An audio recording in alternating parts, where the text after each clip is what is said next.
Since its beginnings, Africans have always been subjects for photography. The 1950s, with Drum magazine, was the first time that Africans and African life were being seen through the eyes of black photographers themselves.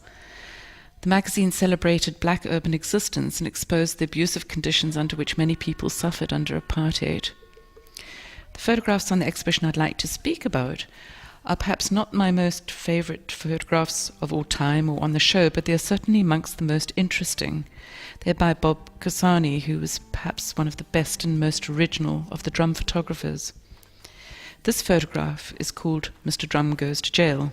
It shows the so-called Tausa, the humiliating dance that prisoners, many of whom were past offenders, had to do in front of warders to prove that they were not secreting weapons in or on their bodies to smuggle into their cells.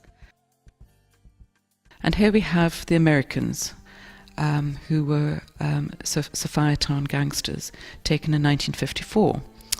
Apparently Bob Guccione had a very good relationship with gangsters. This photo has become somewhat iconic, a demonstration of the affluence of gangsters, the power they wield in the midst of poverty, and also the obsession with all things American.